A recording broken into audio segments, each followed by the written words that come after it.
and neglect. Now, so far, Guyana recorded 2,532 cases of child abuse between January and August 2019, and this is according to the Child Care and Protection Agency. That's an alarming figure that continues to rise as we speak. So how much of an issue is child abuse and neglect in Guyana? Joining me to discuss this, I have with me the director of the Child Care and Protection Agency, Miss Anne Green, who is an expert in this area, and also Commissioner on the Rights of the Child Protection in Guyana, Miss Nicole Cole. She is an expert and also a child's rights activist on this issue. Ladies, thank you for joining me this morning. Thank you for having me. Excellent. We're very happy to have you to discuss this issue because we see as we speak, children are being abused, children are being neglected, and so, there is a need for us to have a discussion of this nature using the platform that Globespan is providing. So first we have to understand, and Ms. Green, you can of course tell us, what is child abuse? I believe that we need to understand what it is and we need to acknowledge it first in order for us to delve in and to unpack the issue. So can you tell us, and of course it has one meaning, but in context with Guyana, what is child abuse? Child abuse for Guyana is the mistreatment and ill-treatment of children. There are various forms of abuse. And children can be abused by parents failing to do what they're expected to do for children, and it belongs to abuse. There's sexual abuse, there's neglect, there is physical abuse, and the culture in Guyana is beat, licks. But if you're licking constantly and every day and this pattern of the licks, it's amongst the abuse. There's emotional or psychological abuse. Children kind of live every day here that they're no good, or they're like the no good mother, or like the no good father. Add to amongst emotional abuse, children being called names. There are various forms of abuse. The one in Guyana has the most reported form, child neglect. And we want child neglect. We have to balance it, because is it really neglect or is it deprivation? Parents being deprived. Poverty is a factor. So neglect is a most reported form of abuse in Guyana. Sexual abuse is coming up behind it very closely with physical abuse. This is the three most reported forms of abuse in Guyana, right? Okay. How common is the issue of child abuse in Guyana? And of course, I'll start with you, Director, and then I'd like for Ms. Cole to also touch on it. How common is the issue of child abuse in Guyana? We cannot measure it by the reports that we're getting. We're getting increased reports, but we have been able to contribute that to the more awareness done at the community. More channels to report. If you put more channels to report, you do more awareness work, it will increase the reports. But this does not say that there are more abuse now than was years ago. But there are more reports. Reports have increased. And even the reports that get still the tip of the iceberg. Because child abuse is hidden crime. And it's done behind closed doors. And children literally times do not have a voice to even tell of abuse. Children are not even aware that they're being abused. So it cannot be measured by the amount of reports that we have got. But the reports are increasing, and that is because more work to be done, persons being willing to talk about abuse. So that has increased the reports tremendously. Ms. Cole, I know you do a lot of work with children. You are a child's rights advocate. You're also a commissioner on the Rights of the Child Commission.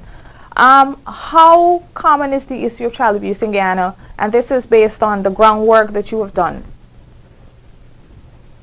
The issue, good morning to everyone, and pleasant good morning to Melissa and Director Green, and to the viewers online and yourself, Tracy. The issue is this prevalent. It is that prevalent that we have a young man at the age of 21, I think, a stepfather, who is now placed before the courts and charged with murder of a 4-year-old. Alex Prince is the child, a 4-year-old, who was murdered, blunt trauma to the head. That's the PME by Dr. Nihal Singh would have found, and he was also sodomized. So this is how prevalent it is, because had it not been for the doctors, honestly, and this is why we need doctors on board, had it not been for the pathologist's honest evidence that he would have provided based upon what he found in the science that he practices, which is medicine, pathology, we would not have known that that child succumbed not only due to the blunt trauma to the head, meaning the fact that he was murdered, but he actually succumbed because of the fact that he was also sexually abused. And the prevalence is not now. The prevalence has happened over a period of time. And so we have got to understand that we have to continue to work. We have to continue to agitate and advocate. My agitation at the recent St. Perkine talks had to do with me calling for the reopening of a case. We have a 2-year-old raped and murdered in this country, and yet nothing happened. She has not gotten justice. This is Imani Phillips all the way in 2013. So we have children who are being raped and murdered, but they do not get justice. I call for justice to get justice to people that are guilty. And we must want to do something about that. We cannot allow our children to be murdered and killed by sex, a sex crime, and we do nothing. This is why the sexual offenders registry, the sexual offenders registry, and this is why the function of the sexual offenders task. That is important. Alright, so it seems to me we're going to be getting Ms. Green back here in a few as they sort out the connection, and the connection seems to be a bit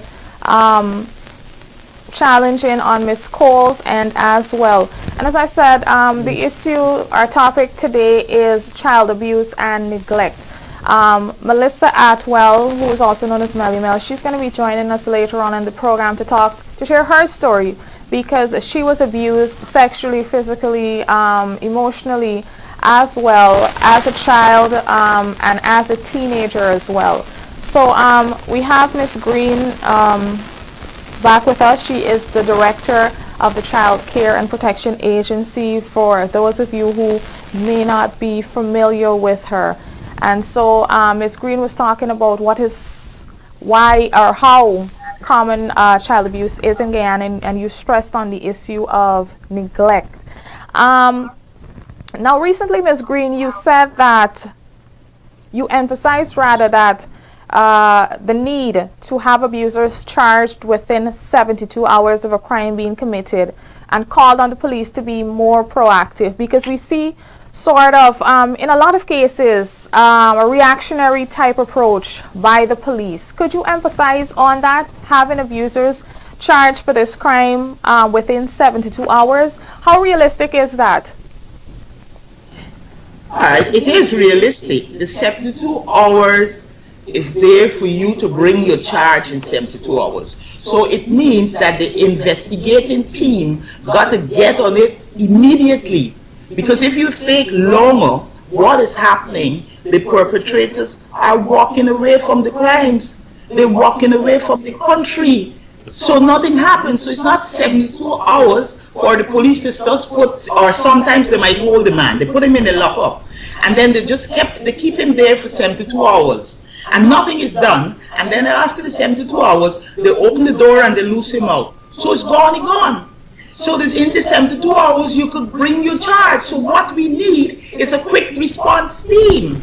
And this is what we're trying to get. A quick response team for such cases that right away, the team working together. So you have the police, you have the medical people, you have the social workers, you got the NGO group.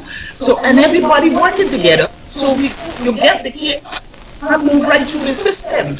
So what is happening? We got a lot of cases. I can tell you that I don't have the exact figure now, but we have a lot of cases that are still at the investigation level and they can't find the perpetrators. So the case that Nicole is talking about, at least they got him. He's in the lockups. All right, so that's one they got. We have several more that they have not gotten. The persons that are gone, they can't find them. And the children, I have to keep them in care because I can't let them go. They don't know where the perpetrator is. They're victims in a case. So most times the children are in care pending the court case, and it takes a long time even to get the matter through the investigation system to get that perpetrator to the court. So it's something that has been bothering me for quite some time. This whole idea where they think 72 hours is just to hold the perpetrator and then loose it out. No, you could bring your case in 72 hours. That's totally understandable. And for the people who may not understand, when you use the term care, it's basically sort of like protective custody for the children. So these kids are already victims, and it's like they're victimized twice. Yeah. Ms. Cole, can you touch on the psychological effects of the issue of child abuse and neglect, and then being re-victimized? The issue of the psychological effects is that traumatic. I can remember vividly, I am investigating a case in a primary school, and the teacher is telling me that this child is just being bad and do not pay attention. Of course, the teacher was not aware that the child was experiencing child sexual abuse. It was that much from the stepfather that the day that the stepfather, usually when the stepfather, but that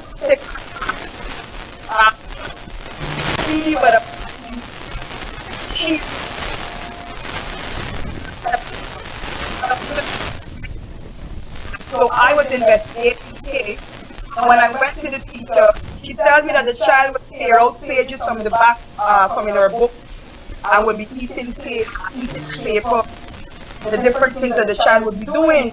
But all of this that the child was doing because of the trauma that the child was needing for the intervention, there's still not enough intervention. And so after it came to the child. We see, Ms. Cole, we're not hearing you that clearly. The internet seems to be... Are you hearing me better now? Are you hearing me better now? Yes, we are. Okay, I'm sorry about that.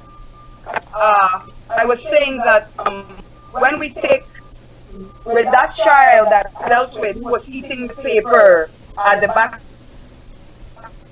that child was undergoing a psychological trauma that stemmed from her abuse. But teachers, the teacher at that time was not trained to actually recognize that. So the teacher thought that the behavior was more of being the child being deviant and not wanting to learn. But the child was experiencing that abuse by her stepfather on a nightly basis, and so the psychological trauma is much. We have high incidence of suicide. I think I touched on this on the last. We don't need to really take deep. Our high incidence of suicide is association very high, and it's high on children in all their sizes. The Demerara, the Essequibo, and Burmese sizes, in all of them, what we are seeing is that the penchant or the appetite for children is exponential. I mean, I've heard director Green scream, shout, holler, and bawl of what is happening to the children and the fact that men are only targeting children for sex. Hence, what has happened with Alex Prince, what has happened with Leonard Archibald, what has happened with Sadie Stobie, Lisa Gopal, and all the others that would have died horrendously in this country. We haven't begun to even scratch the tip of the iceberg. Should have how many child psychologists? Perhaps two? 2, 3 is insufficient. Guyana needs a host of in every region.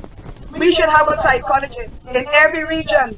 We should have the decentralization of services, and we should have an agency. Because if you think abuse on the coast here is bad, in the hinterland it's worse because it is even covered up by persons in the community as much as the 2 showers. And I'm not hitting at the 2 showers, but I know of cases whereby people go to the 2 showers and the 2 showers push it up and cover it down and nothing is done. It doesn't come to the fore. That has to stop too. As well. And that brings me to my next question for the director. There have been cases that have been settled at the level of the police. Is this legal? No, it's not legal at all. Cases cannot be settled at the level of the police. The police, the Sexual Offences Act says every case must be investigated in its entirety. It cannot be settled at the level of the police. No.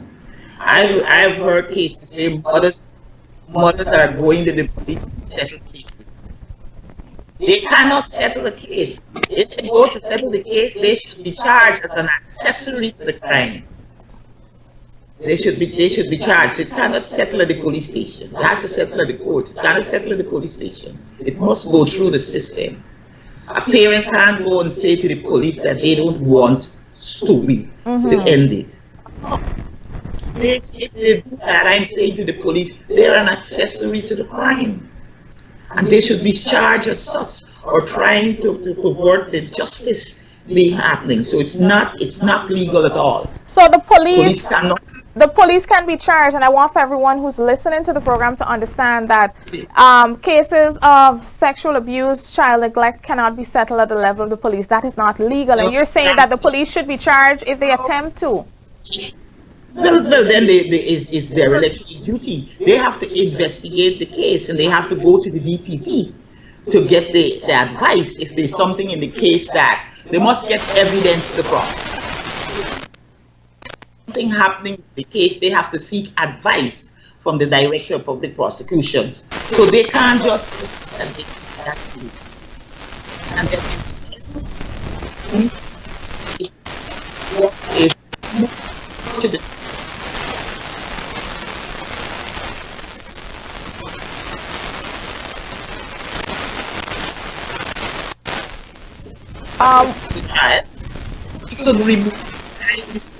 we seem to be having some challenges with Miss Green's audio. Yes, I'm not sure what's happening. So we have, thank you so much, Miss Green. We have Melissa Atwell, who's also known as Melly Mel. She is the founder of the You Are Not Alone non-governmental organization, YANA. And Melissa is an advocate for women and children. Melissa, welcome to the program. She is joining us via an audio call. Melissa, you were abused as a child. I'd like for us to go back because I wanted to hear from the perspective of someone who was abused, sexually, physically abused. Can you share your story with me? At what age did the abuse start, and for what period did it last? Hi, Tracy. Good morning, listeners. Thank you for having me. Sorry about the Skype. I don't know what's happening, but that's okay. Thanks for joining us. Nevertheless, I'm not getting connected. But how are you? Yes, Tracy. You asked me as a child what? I just wanted to know at what age did the abuse start, and for what period did it last, and what happened during that period? For me, I started getting sexual abuse from as long as I could remember. I think it started like about 3 because I was very, very young. And it lasted for quite a while until I was about, let's say 10, 11. I was entering till I finished writing common entrance, and I entered secondary school. And it was for that So it was a long period it that you was were for being that long. abused. Yeah, And were your it was for that long. abusers close relative friends? What? Walk me through that period, Melissa. Oh yes, they were very close family members who lived with me at the time. And like I said, for those of you who read my story on Yana, and we I lived in an extended family, so it was my grandmothers and uncles and cousins, and everybody that was living in that house was there. So the persons who were abusing me were family members, very close family members. And what was that like? Did you try getting help from Um, your mother, from your the thing is, grandmother? everybody. No, no. Here's the thing, Tracy. Here's the thing, Tracy. I think as abusers, everybody tends to ask us, "Oh, why is it you didn't say anything?" Or why is it you didn't say anything to somebody, or say something to your mother, your grandma, somebody. But let me just explain this. It's like, as a child, first of all, when you're being sexually abused, especially if you're not educated Yeah. on what sexual abuse is from a very young age.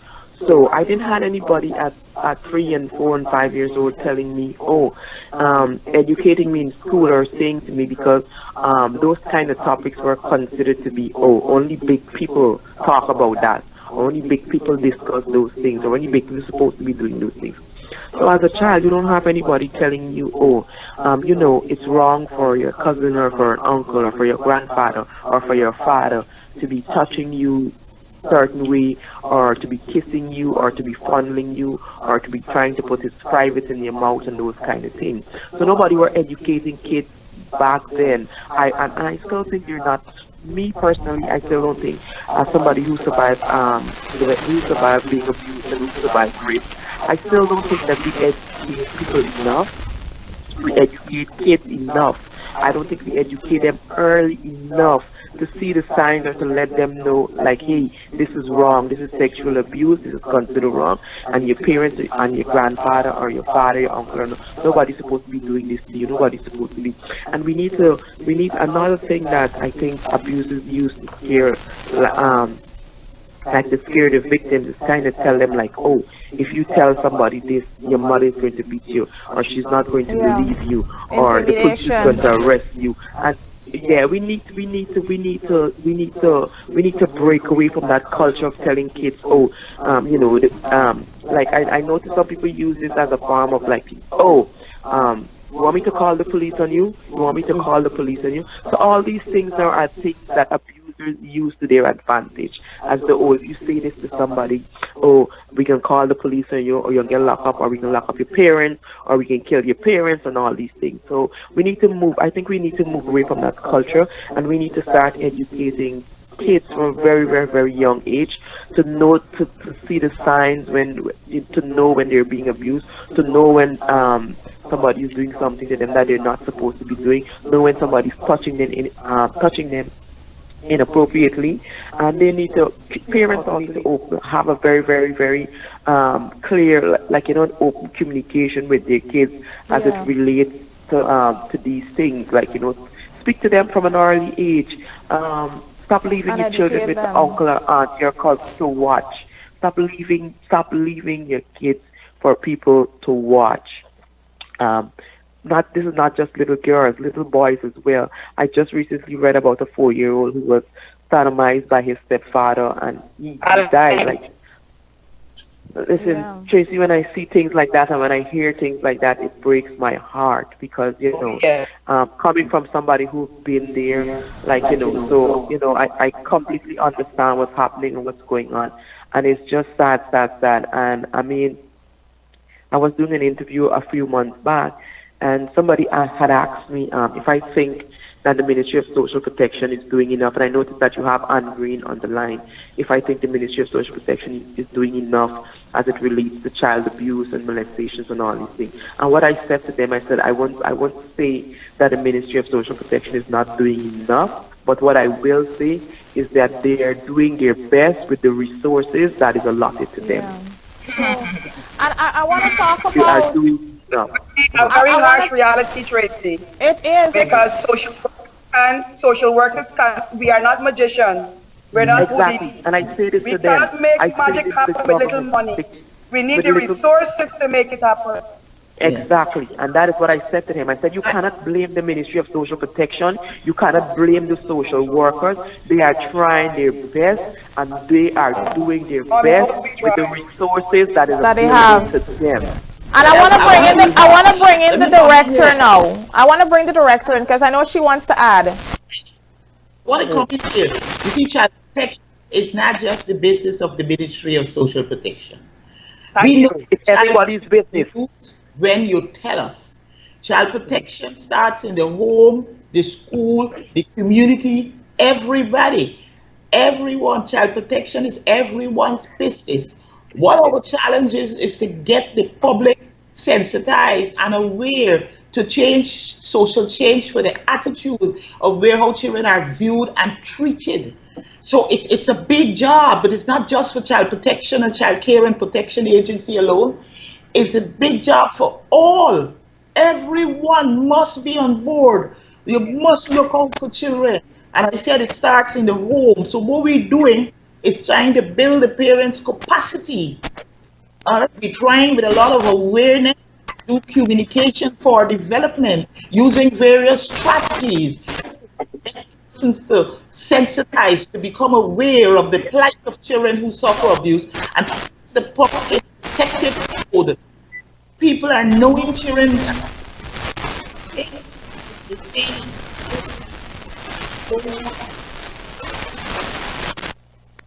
Every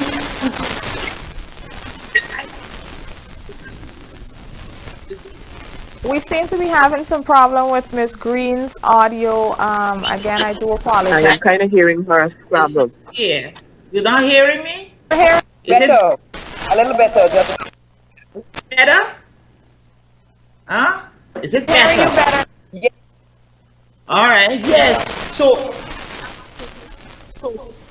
we have to look at the bit of the social norms and those cultural things that put children at risk, make them vulnerable. So we are trying to do that. I am hearing Melissa saying yes to get to children early. So we have some programs going at the early childhood development. You know how to be safe and that your dad or your mom ain't got no right to touch your parts and so on. If you're sick or so on, they take you to a doctor. They must be there to see. And so on. We are educating children at the level, but it's a job. It's quite a job. And we need Miss Green, let me just say this. Something else that I want to make aware. I noticed you said something earlier about child abuse and molestation or these things being everybody's business. And what I need to make this like, because I've reached out to you a few times and you have reached out personally to me and offer your help and I report a case and stuff like that. But what I say to people, instead of, because I people reach out to me every day about somebody being abused and all these things and all these issues that they want. And I'm saying to them, instead of reaching out to me, it is your job. So it's not just like it's not just like A select few to deal with this issue. A select few. Yeah. It's everybody's business. Instead of reaching out to me, yes, call the Ministry of Social Protection, report if you notice something. Teachers in school also have a part to play. If you notice a child is behaving funny A certain way. in school, like, question them, like, ask them, what's happening at home and stuff like that. All of us have to play a part, not just the parents. And the teachers did play a role. We must never forget it's the teachers who brought to the case of Lisa Gopal, Queen's And that is College. why The teachers is who acted. Exactly, and that is why I think another thing too, as teachers, what we need to start doing is maybe if we can have, we don't have to. I mean, teachers, they already have they do a wonderful job and they do so much. That is why I rally for them so much. They deserve every single raise of pay. They deserve every single incentive that they're getting because they work so hard and they do so much. But I'm saying if we can also educate teachers to notice signs. Not to be a counselor or anything like that, but if we can just give them little tips, educate them to notice signs so that they might be able to pinpoint in schools, like, hey, I think this person is being abused, or I think something is going on at home with this person. Maybe we need to investigate, maybe we need to find out, see what's happening Thing there. must be wrong at home. The tell. You remember tell, Andrew? You remember tell? But then also, ladies, on the issue of and Miss Cole raised the issue of Nisa Gopal. That was something that I think I'm still traumatized by. That the teachers pointed out. That the teachers they did point out, but they pointed out that issue, and this is not to blame the teachers or whatnot, but they pointed it out very late. I can't because hear you now. It's gone. Are you hearing me? Is everyone hearing me? The audio is bad. Like everybody's breaking up. Tracy, Okay, are you all hearing me? Are you all hearing me? I know. I'm hearing you now, Tracy. There was a time you were lost. I didn't hear you with the all thing you were saying. Yeah, so I'm saying I'm making a point with Nisa Gopal, and this is not to blame teachers, but they did point out that Nisa was being abused, but it was too late because she already lost her life, and then they had to make certain shifts. But it did change. It did create a movement where teachers should be more aware and to recognize signs, and Melissa made the point on that. I also now want to touch, I was talking about the psychological effects. Oftentimes child abuse victims are left to their own device, and we have this perception in Guyana, we're not big on counseling, and they're going to bounce back and they're going to be okay, and so you leave them and you're thinking to yourself, oh, over a couple of period of time they're going to get better and they're going to get over it. Miss Green. Well, let me just clear that up for you, Tracy. I want to hear from you, Melissa, as well. Like, how did you deal with that? Are you over what happened to you? Deal with it. It never goes away, Tracy. I'm a survivor. That's what thank you, Nicole, for saying that. It never happens. It never goes away. Yeah, sometimes you're taking long showers. You want to know why you're in the bathroom so long. Long showers is a psychological effect. Yeah, but let me comment. Not only that, Nicole, is like as like certain things triggers you. Like when I say certain things, like you will notice certain things and it triggers you. For me, like I think each abusers, like they have something in particular that they don't like. They have something in particular that triggers them. For me, it's milk. I don't drink tea. I don't like milk because that kind of triggers me. But for somebody else who was abused, it might be something else. So this is something, Melissa, that you're still dealing with. Yes. You deal with it all the time, Tracy. It doesn't go away. That's why I say that people, I personally believe that people who rape and stuff and abuse kids and all these things should have life in prison because we, the victims, suffer for the rest of our life. Yes. I want to bring the director in. And director, I want to ask a specific question on this here. What were some of the effects that children suffered as a result of abuse that you have interacted with? Some of the worst effects? They all suffer traumatic, they go through traumatic experience there. They suffer the psychological abuse, mental health issues the children are having. Every child that come into care now, we're allowing them to see the psychologist, must make an evaluation of that child.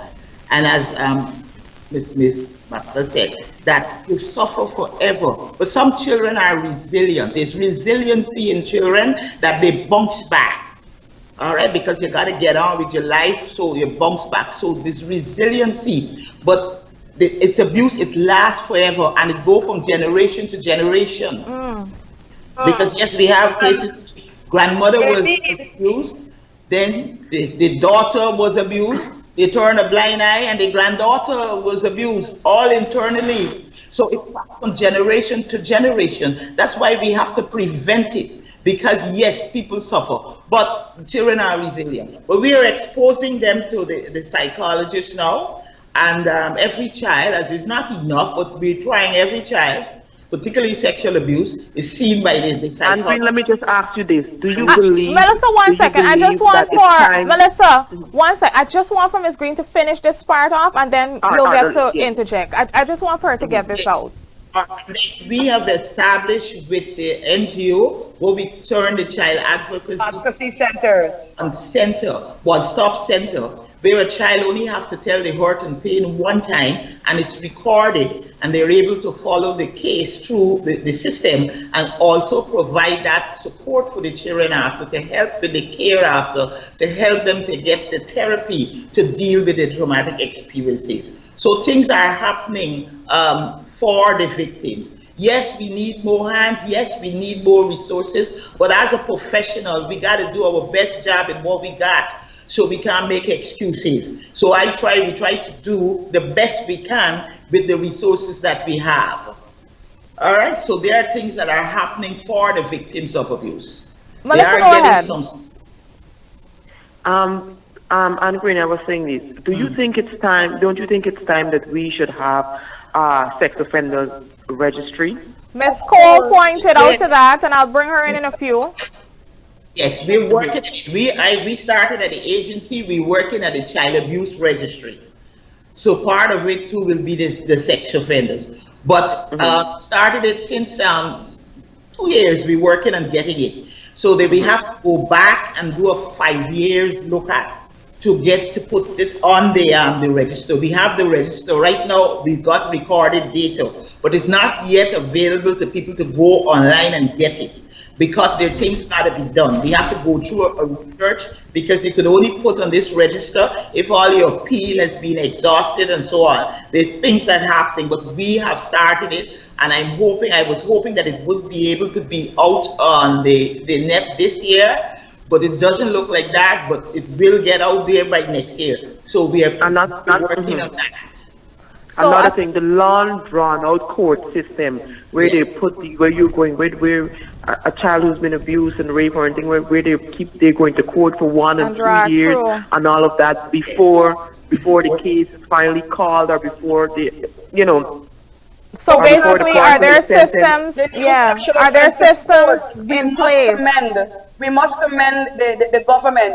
We have 3 new sexual offenses courts, and the DPP reported at the 19th Turkine Talks on the 25th of July 2019, to which Ms. Ann on that panel right there along with myself, that we've had a rise in convictions. And so we must commend the setting up and the establishing of the sexual offences court, which has been given a good review by the DPP. And I must say, for the last month or so. The recent that was on 16 September 2019.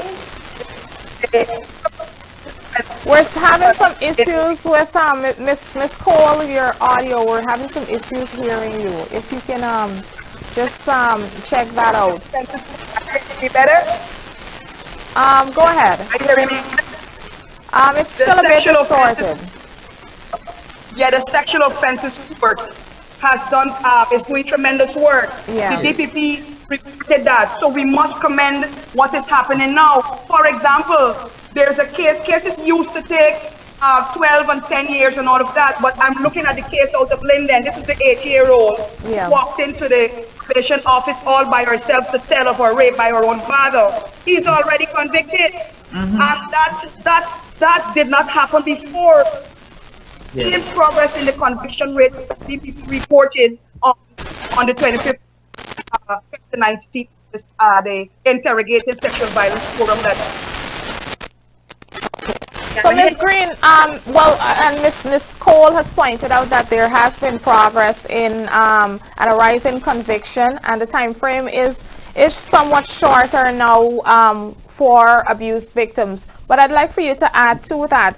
And is there anything else that we can do to speed up this process instead of dragging it along, and you have the abused victims reliving their horror over and over again with the long drawn out process instead of giving them closure? Yes, there has been an increase in convictions as cases are moving speedily to years gone by. As Nicole said, yes, there were 12 to 7 years, an average of 7 years to get a case before the court. Wow. That's where we had started. 7 years was the average to get a case to the judge. Now it's going in 2 and 3 years. Very quickly, it's going now. So it's thanks to the systems putting the sexual offences court, and that court is a victim-friendly court, because the victim don't really have to see the abuse and so on. So things are happening, and we must, and I am saying, I am feeling real much comfortable on the way it's going. But as I said, what is the problem? But we have to get more speedy investigations. That's where the difficulty is. And that's where that I'm clamoring for us to have a special victims unit with the police so that they can move. I support you. I support you, Director Green, because I called for a special victim unit since 2011. Yes, when the Imam case, remember the Imam case out of Turkey? Yes. With the Imam and I called for a special victim unit. But what is the problem here, Tracy? We want to have honest policemen and women in those units. When you get reports covering up sex crimes, it scares me, and Green. I am fearful because we social workers work behind the scenes tirelessly to bring cases to the fore. Nicole, I understand exactly what you're saying. The law, engaging in the covering up of sex crimes is wrong. That has to be called out. That is the challenge we're dealing with. How could you have police in the major sex crimes unit covering up gang rapes because there is involvement of alleged police children and all of that? That cannot happen. Everybody has to work together, especially our doctors who are careful to get evidence. And we know that DNA evidence is critical.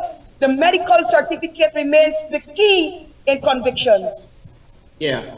But if we get the special victims unit, and now with DNA and so on, things will move us better. If we can get that. The courts are in, but it's the investigation now that is the problem.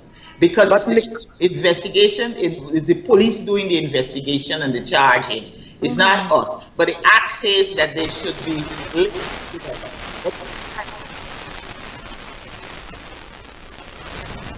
We're having a problem with Miss Green's audio again. I'm hearing a terrible feedback. I don't know from who, but I can't hear anything properly. Are you hearing? Are you all hearing? I'm hearing feedback. You're hearing me better now? Yeah. I'm hearing you better now, yeah? There's noise here. I'm getting noise, but I'm hearing. But I'm hearing you better now. I'm hearing clearer. Anybody hearing me? I hear yes, you. Yes, we're hearing each other now. Yes, Miss Green, go ahead. Yes, I'm saying that it's the investigation into health.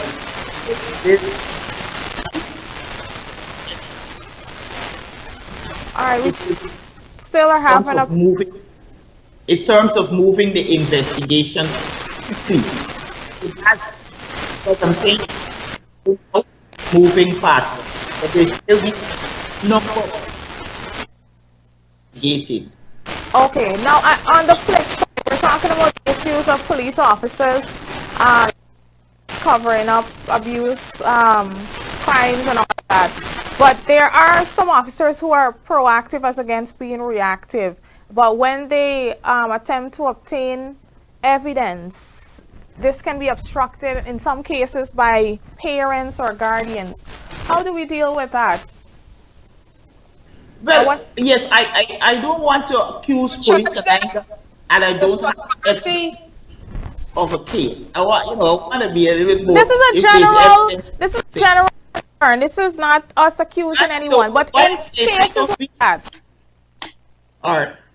I don't, at the moment, we don't have any case that I know that they're covering up on. If I know of a case they're covering up on, I'm telling you, I get them. If that report is given that they're not moving on a case, we can get it. They can come tell us, and we certainly personally will what cases that are not moving.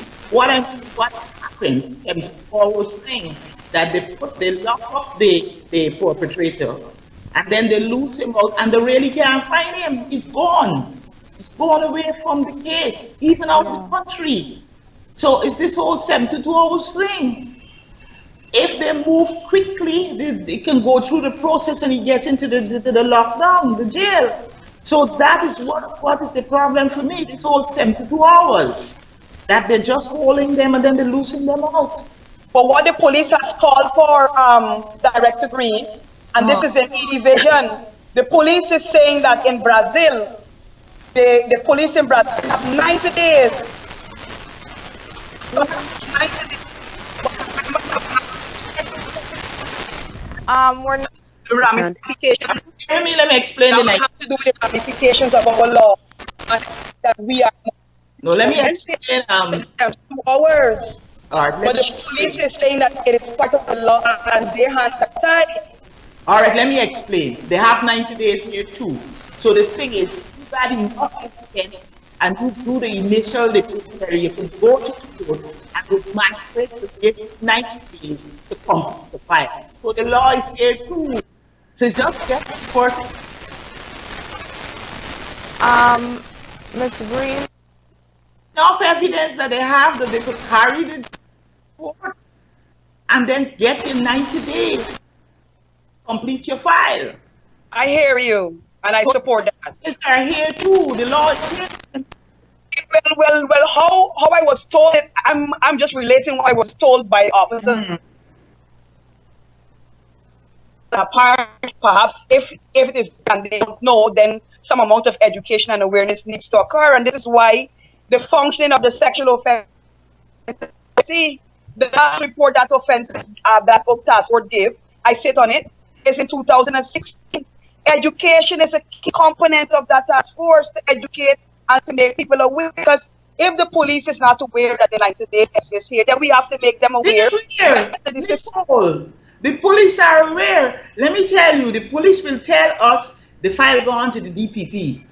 And I'll tell the officers, you go check at the DPP, and the file is not there. They're saying that. So it's the delay. The file is not, the DPP look at the file in 4 days. So the police, they have 90 days. They know. But again, too, there's a lot of work that they got. So if they get the special victims unit where you're just looking at the cases of child abuse, domestic violence, and so on, so they got enough. But the police, it's a lot of work that they're doing. So they got this whole delay stuff. So the 72 hours, they know 90 days. They know that they have that. They use it. They go to court and they get the 90 days to finally prepare the file. But you need enough evidence to bring the charge. Carry the file to the DPP, she will look at it, say yes, you're going to carry it to court. You go to court, and then I ask the magistrate, we just ask to put this down. That's what I want. Really,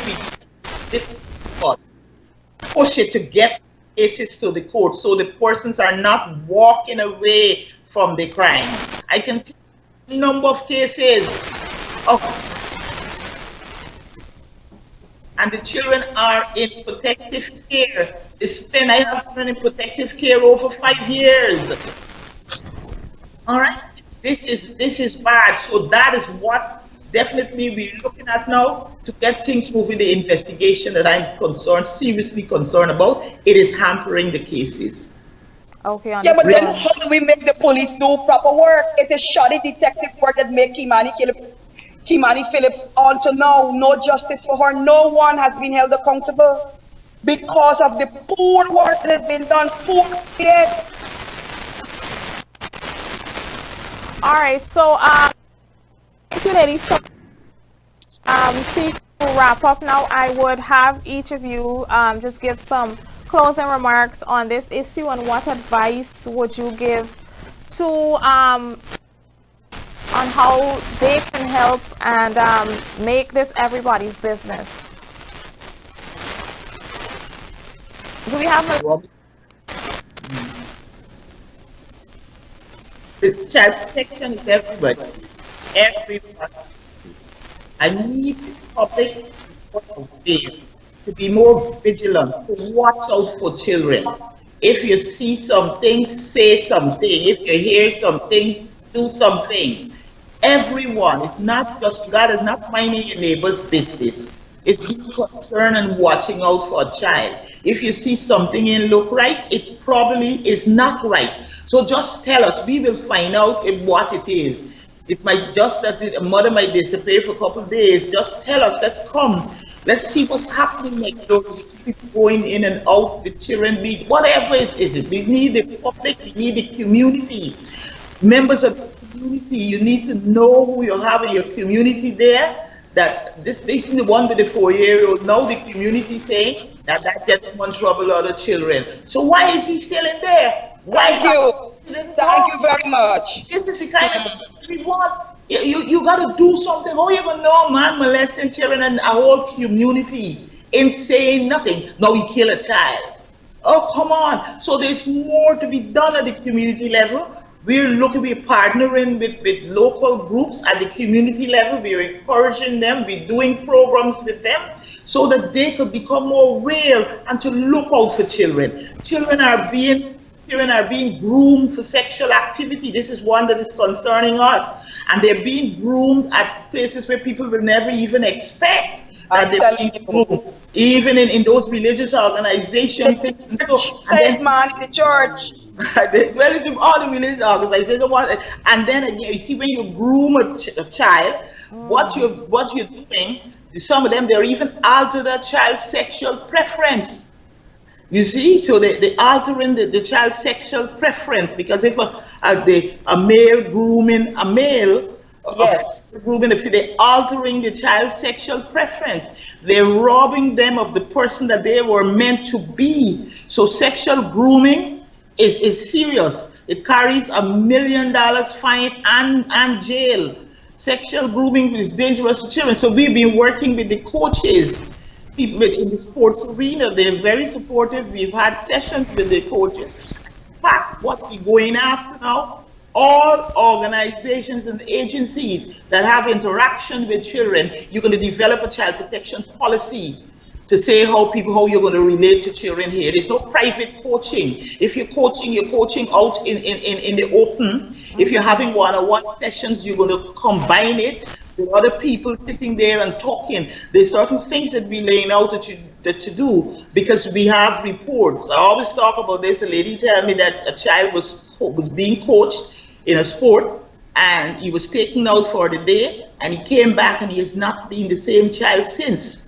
So it's this question of sexual grooming that is really, really being very concerned about it. So all the interactions, so even if you're running a little Sunday school, you're going to get a policy there. I want to work with you, and if we're going to help you, or what is going to happen here, how you're going to relate to the children coming to this place. So we're going after that. We've had some sessions with all the groups, and they definitely in the new year, everywhere, if you're having children lessons, yes, wherever children, you have an interaction with children, your organization, you're going to have to develop a policy for interaction of children. How you're going to treat this, how one person taking out a child. No, not to happen again, a coach taking out a child for the day. No. It has to be a coaching session out in the open, and even the parent can come and sit down and watch. Excellent.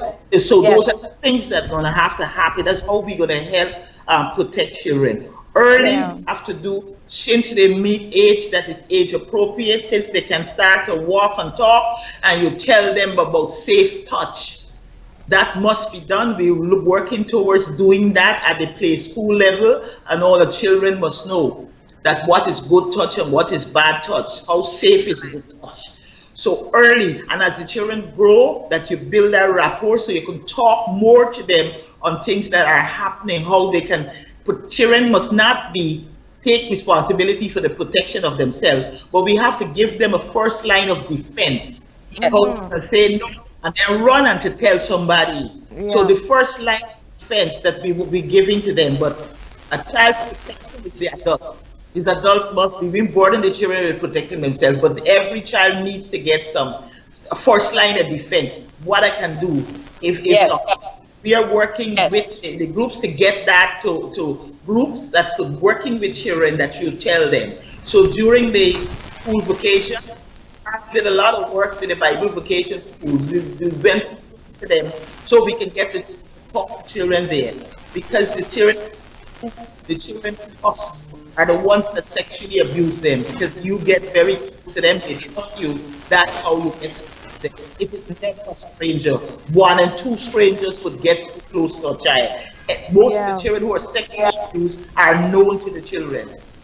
It's children that they trust. Children whose care they were left in the care. who are able to sexually abuse. This information we're giving, we have our Facebook page, we're putting on information up there, we're trying to really to engage the community, to make the public aware. It's the only way. We have to get a social change, how we treating children, how we view children. They're not miniature adults, but they're little people, and you have to treat them with respect. You have to handle them properly. So we're giving all this information out there because we hope to get a social change so that we can be able to lessen it and get this child abuse out of our society.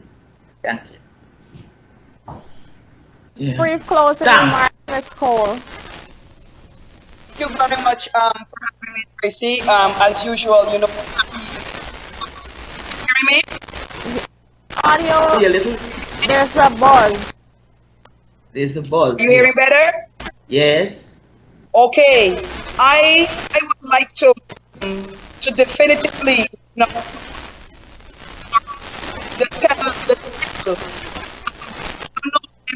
Green can say, but TEL is not on air like it used to be. You see, the TEL scheme is a big educational platform for children as well as parents. And what TEL did recently is to add the boy child to the equation. So because when it started initially, TEL was just a girl, Nancy, but now you have the boy because boys are under attack. And Green would know from the reports that she's receiving. So we want the TEL scheme to be on air. The TEL must always be funded. And I'm happy for Spotlight initiative by the EU, UN, because some of that monies, I'm saying that the TEL, and I'm pushing that, TEL scheme can be back on air, and so that children know, because look at what an 8-year-old did, Tracy. She took action. The community knew. This is the case out of Linden, Region 10, where that 8-year-old went to tell social workers, probation officers that her father was troubling her. It is a child who brought her abuse to an end. And so we have to have tools to give